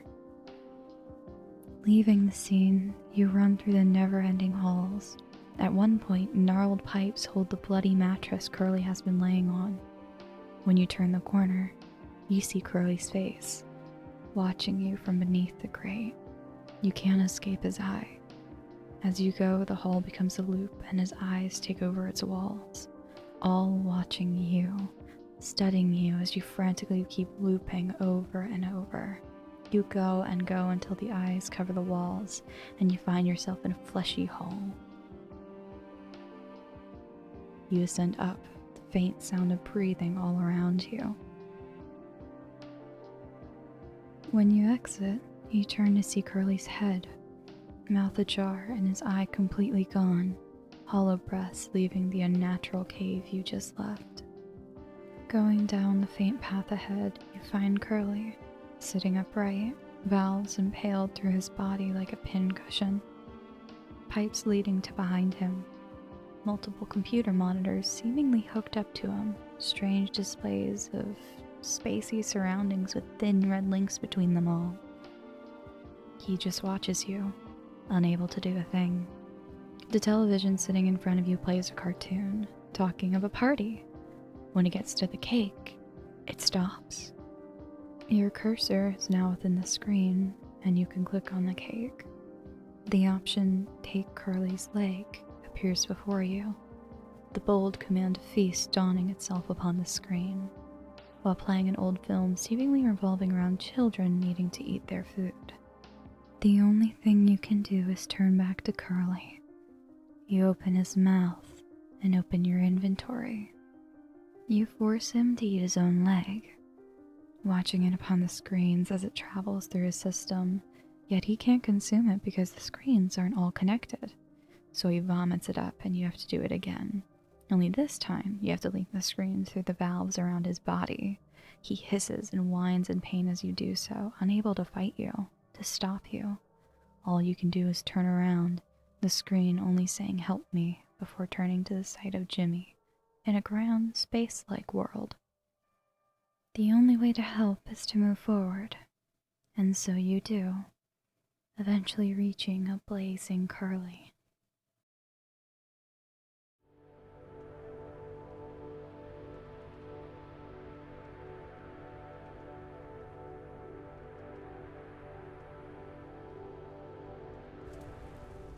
I want to go home. We are home. Why don't you finish what you started? Don't worry if anyone ever finds us. I'll still be playing the villain. You'll be the better man in the end, like you wanted. I could have stopped it. I'm taking responsibility.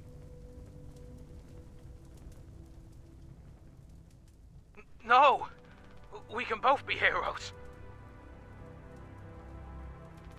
We're a team. It's just you and me like we used to be.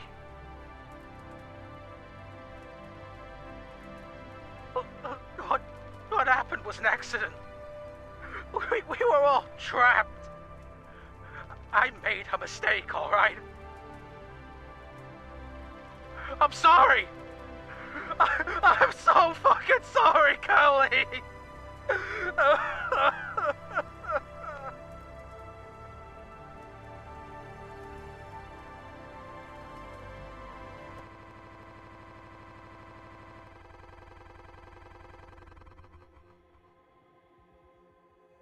Take responsibility.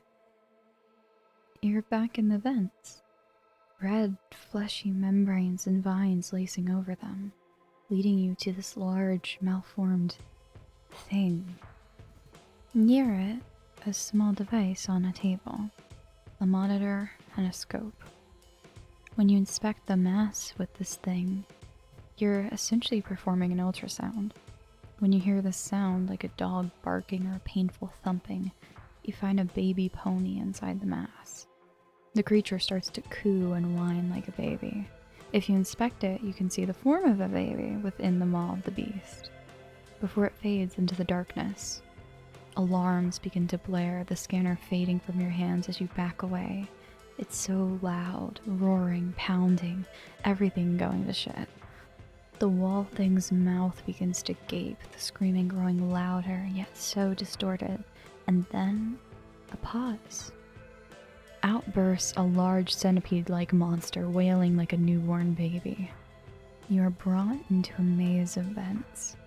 Turning around the corner reveals the centipede monster hanging from above. It sits there, silent. When you get close enough to it, you can see what it's made of. Malformed, disfigured polys. Just as you try to walk on by it, it screams to life, disappearing through the vents, and now all that's left for you to do is run, doing your best to stay out of its way and survive long enough to maybe reach the other end of this metallic labyrinth. If it spots you and gets you, the phrase, "I hope this hurts," crosses your vision, and you have to start it all over again. If you survive, you're transported to look upon one of the locked doors. All that's left for you to do is turn around and plunge into the darkness. Small flickers of things before your eyes. Upon further inspection, it's employee ID cards. The same ones you could find around the Tulpar. At first, they're only floating in the air, but soon they're coating the walls. Daisuke, Swansea, Jimmy. Curly's is there, just barely, only identifiable by its numbers and the form of his body barely showing. The only other member of the Tulpar crew remains covered, only her signature and hair noticeable. Piles of mouthwash grow around you until you're trudging your feet through them like a swamp. That is, until you find bottles of mouthwash tumbling down a stairwell. You drag yourself onto the stairs and go up. A platform waits for you. Grand lights turn on, illuminating the mountains of containers of mouthwash. The final light revealing Polly.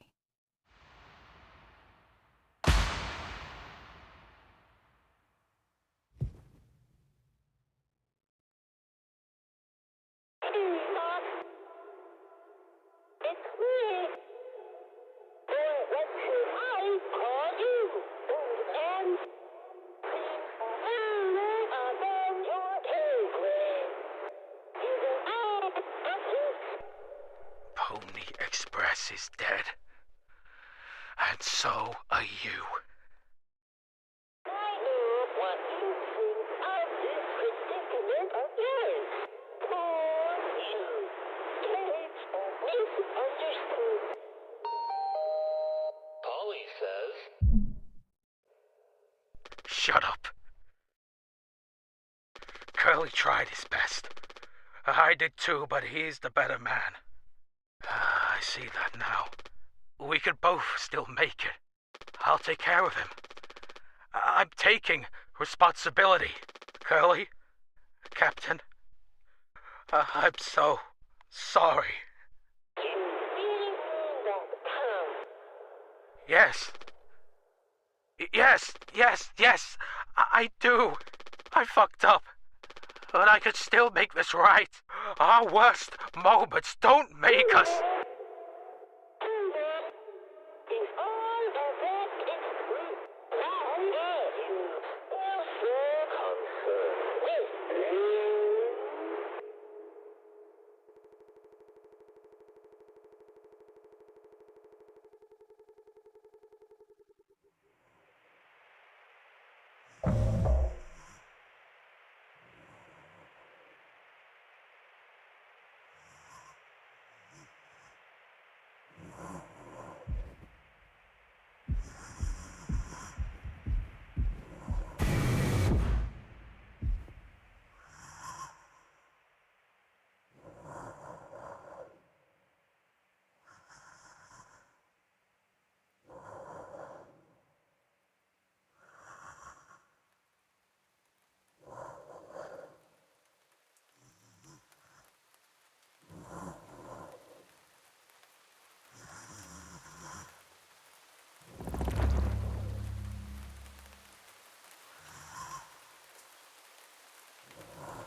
It's okay, Curly. You're going to be okay. You always had my back. I ended up hurting you even though I was trying to save us. But now, you'll survive. It's like you said. Together, we can fix anything. I'm just proud that I gotta be your friend and co-pilot, Captain. No one can hurt you now. We fixed it. I fixed it.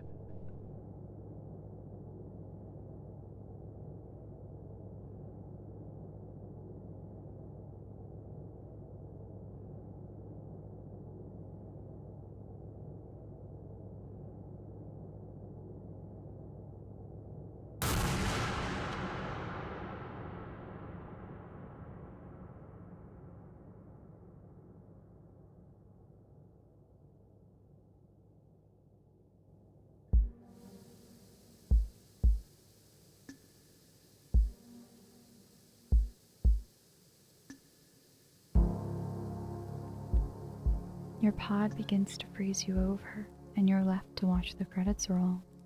Your ability to move becomes harder and harder to do, and thus the game comes to a close. That's the story of Mouthwashing. It's tragic. It's bitter. This game is an experience. It's beautiful, it's horrible, and it spoke to me and so many others in the way it was told. It's uncomfortable. It feels human.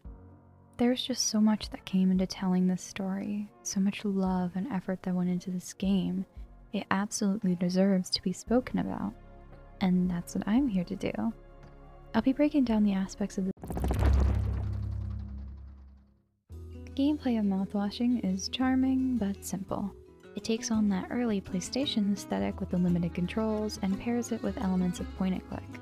You can only really interact with things using your mouse buttons and move with WASD.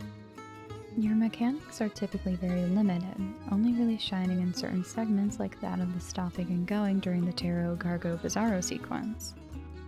The choice of the game having this style I think was very well done, as it feels unique to the game of Mouthwashing, as you can at least tell by my display today. I quite enjoyed the stylistic choices in Mouthwashing. I think the texturing and the models themselves, they all look great. Everything feels kind of like it was carefully designed, which helps overall. I'd say this game's gameplay works well for its kind of game. It's not action heavy, but it's not a complete and utter walking sim either. I mean, it kind of is, but shh. You do have to actually do things pretty often. One mechanic I really enjoyed was the code scanner. It was a cute idea of how do we properly regulate what does and does not require the captain's permission. Put codes everywhere. Yeah, that'll work fine. I thought it was really fun and entertaining. Much better than if they had done something like using keycards or random collectibles to open the door. Overall, the gameplay choices for this game work out well because of the type of game it is, and I just think that's really neat.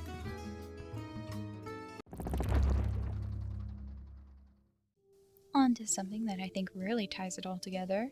I've said before, I'll say it again, atmosphere is everything. The sound design in this game is like a second cake to the story itself. The sounds of the hissing of the steam, the thumping of your feet on the metal grate beneath you in the start of the game, the distorted warbling of a baby's cry and you turn the attention towards the mutated Polly in the opening segment, the tension in the music during Curly's warped ladder segment on his way to the cockpit, the serenity that comes in the night scene, all of it pairs so well together, it's utterly divine. There is so much that comes from music and sound design in these games. The humming of screams, the droning of low bass music in the distance, the gentle thumping of your feet, the shifting of your clothes when you move, wading through water, the soft ambience of the Tulpar creaking and groaning around you. Even the text sounds are different for each character. Take a listen.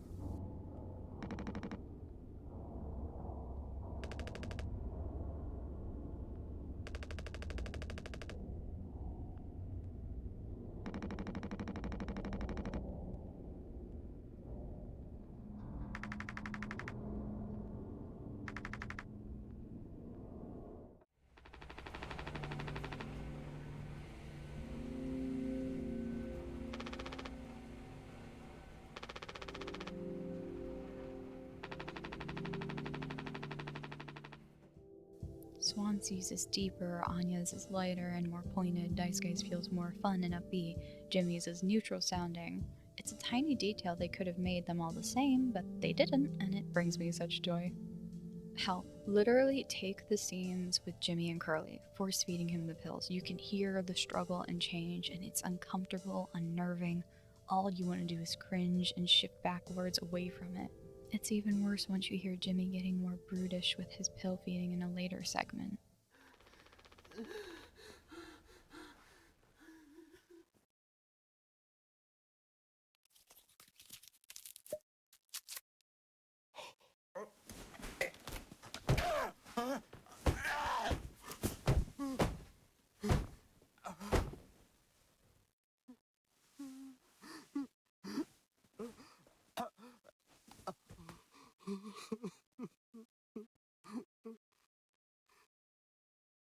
Really, I think those scenes are some of the best because of the sound.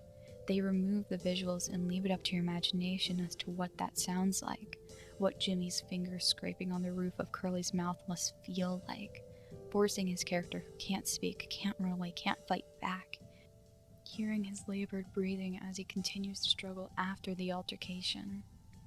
Those moments, they are the beauty of the game, but they also make the horror of it all. Horror, the kind of horror that Mouthwashing achieves, it's absolutely marvelous. When you're presented with Mouthwashing as a game, even with just a title, you start to make ideas. Oh, well, maybe there's something wrong with the mouthwash. They all turn crazy and it's a psychological horror game about their mental states decaying, things like that. Just brushing it off as a quirky title for an odd game that would tie to the game's main mechanic or story. So when you're playing and you start in the narrow hallway where everything slowly warps around you, so new to the scene, unaware of what's going to happen as you continue down your path, it's almost off-putting. When you finally get to the reveal of the mouthwash in the cargo, you're expecting that to take precedence over all of it. Seeing Swansea take hold of the bottle and chug it, you'd assume that's what causes our horror. The game wants you so desperately to believe that the game will devolve into people struggling or trapped with a maniac. Yet, that's not where the horror of Mouthwashing comes in. This is human horror, psychological horror. The only true monster within this game is the character you play, Jimmy. He's a horrible human being, but being the protagonist, you are led to believe he'd be some sort of voice of reason or stand-in. After all, that's a majority of protagonists. When you're in their shoes, how could you not think that they're the voice to follow, that they're reliable? When you're going through the story of Mouthwashing the first time, piecing things together, you learn that Jimmy is an unreliable narrator. His perspective of all the characters in the game are off-putting. When you start in initially believing that Curly was the one who crashed it all, you have no reason to question that concept. The game page itself instills it to you, a touch I quite adore. You see Jimmy being dismissive or harsh towards Curly in those first segments, and it's weird. Maybe he's just opinionated or strong-minded. When I watched a friend of mine play the game, at first when he was interacting with Anya in the opening segment, he didn't seem harshed by how Jimmy acted. Later, I paused him just before Jimmy snaps at Anya, and then I got to ask him his thoughts of things. He thought Jimmy seemed stressed and understood the frustration of people not being cooperative. Now, having this title forced upon him by a captain who may not have been all there. This being the start of the game, what else could he have thought? Maybe that Jimmy was harsh and cold in his way of speaking, but there was no reason to think otherwise, right? He quickly took his reassurance back once Jimmy snapped at Anya, denouncing it, which I thought was slightly funny, but either way. It's this preconceived notion you build that Jimmy is our protagonist, so he couldn't be wrong, right? That with all this reinforcement from the game page, from Jimmy himself, that Curly was the one at fault here, that's what really packs the punch of the reveal later. At most, when you're in the middle of the game, you could have a bad taste in your mouth towards Jimmy. He's harder to really justify or rationalize. Of course you could do it, but it still feels like there's a gnawing in the back of your mind that there's something off in his demeanor.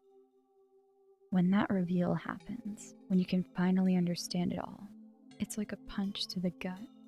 You're left speechless, watching him walking into the cockpit, but you have little time to react. Shouting at him what has he done before being illuminated by light, completely engulfed. This game is hands down one of my favorite portrayals of psychological horror. Every detail, piece of dialogue, it's perfectly presented. You could go back through the game and notice all these details, small things that really hint at the overarching story throughout it, which I'd really love to pick apart. There's foils and dynamics that I just can't get over. I'll touch upon those very soon. But I really want to touch on the name of the game. Why was it called Mouthwashing? I mean, aside from the devs trying to find something a little strange to call the game. After all, they could have named it something like sanitizing in the same vein. But Mouthwashing packs more of a punch. Why is that? Mouthwashing is all you're doing. The product you're carrying in the cargo, that cheap, dysfunctional mouthwash that doesn't even work because of its sugar content, it's a nudge to Jimmy. Mouthwash only acts as a sweet scent to hide the rot and decay of your mouth. In this case, it can't even disinfect anything. Its stinging bitterness and sweet scent are all you get. It could lead to how Curly and Jimmy try to cover up his actions. Curly trying to soothe and pacify them like a sweet mint scent, yet rot will always shine through in the subtle afterbreath. In contrast, Jimmy completely dismisses and shoves the blame onto innocent people, leading to their deaths. Just like the alcohol in mouthwash does to the bacteria in your mouth, killing everything, good or bad, but never genuinely solving the issue. It's why, in the last moment with Curly before Jimmy crashes the ship, kills 99%, flashes on the screen. Mouthwash is just the larger explanation for the poor actions of Jimmy and Curly. Just as you can't use mouthwash and call it proper dental hygiene, as it doesn't get rid or deal with everything, Curly didn't properly deal with Jimmy, causing him to fester and taint those around him, rotting and withering them away until they quite literally die by his hands. If we are to reference the actual game's mouthwash that has a high enough sugar content to set off it being a disinfectant, you could have used it as an actual representation of Jimmy as a leader. He's poorly put together. His solutions aren't anything more than a minty scent over a forming hole that he's sinking deeper and deeper into. I think the title and usage of mouthwash as a symbol during the story are handled in a way that excels expectation.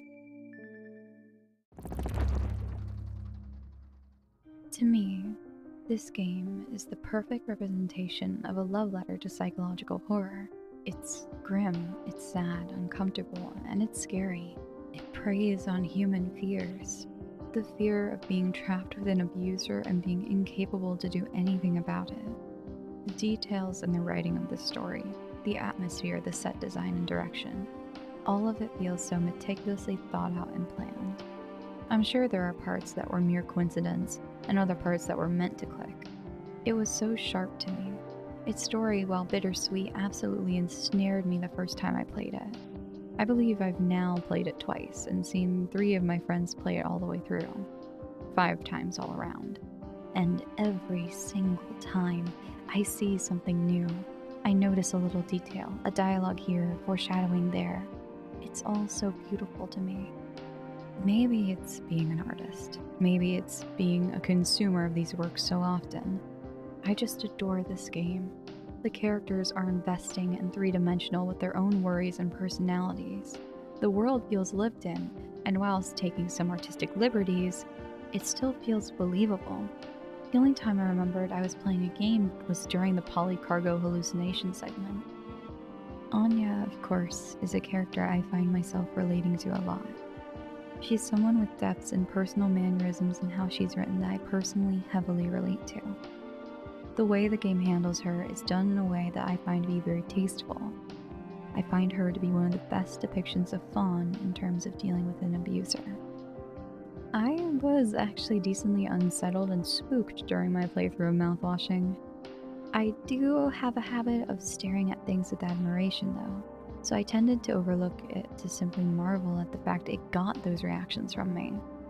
Yet there was one overlooming thing that deeply unsettled me for an actual reason.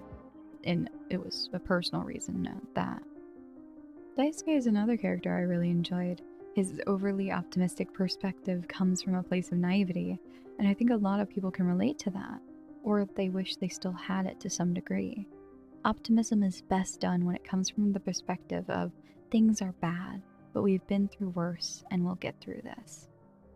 I'm not going to sit here and pretend that I don't want you to play this game. Sure, you've now sat through my entire video in which I gave you a pretty thorough talk about the game, but really this game is an experience, something I feel every person goes through and comes out with a different perspective on. We all come from different walks of life. Our different perspectives make us unique, and that alone is enough of a reason to play the game. Talk about it. See what your friends think. Learning how we perceive things, each one of us, is amazing. In a sort of backwards way, it reminds me a lot of the Barbie movie. How when people went and saw it, they realized something that may not have ever been verbalized to them before, or shown in a way that really stuck to them. Mouthwashing is in its own way a personal experience that shapes and shows you as a person and how you respond to it and understand it. It's nice to follow what others think and see how they experience the game, but I, for one, believe that anyone should be able to play this game. It feels like a movie. Every time you play, you see new things you didn't see before and can appreciate even more. This game, as in the title, is a love letter to psychological horror. It's a game I'd give nothing more to than experience for the first time over and over again, even with the heartbreak of the story. It's a tragedy, but it's a story we should experience anyway. Mouthwashing is now one of my favorite psychological horror games, second only to Silent Hill 2 Remake. This game is a masterpiece, and the team who worked on it should feel proud for making such a delightful piece of media. My name is Sin, and if you have any games or things you'd like for me to talk about, let me know. This was Horror and Chill. Take care of yourself, drink water, and good night.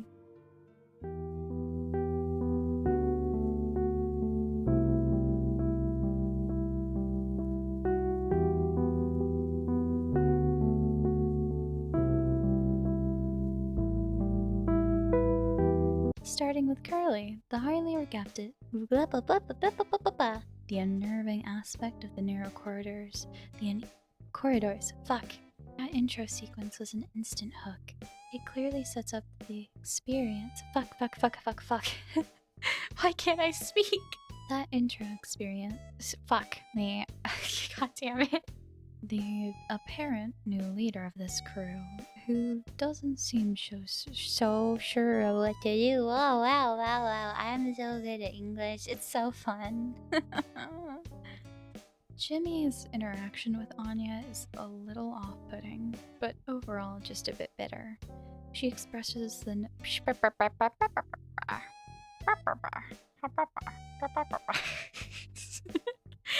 just having finished his psychological evaluation, she mentions she mentions nothing. Never mind. No words. The last evaluation she has to do is Jimmy's, and she expresses. Oh my god, I can't talk. Why am I like this? Why, God, why? As you walk through, you find a cryopod door, a red toolkit. Binge. Wow, I can talk. Back away from the vents, back away from responsibility, back away into the darkness. The swirling voices of an odd ambience. Ambience! I can't talk! I got nothing to hide. Ready to face the music. You gotta be kidding me. The gameplay of Mouthwashing is charming but simple. It takes on that early PlayStation aesthetic with the limited controls and small elements of point and click. You can only really interact with things using your mouse button.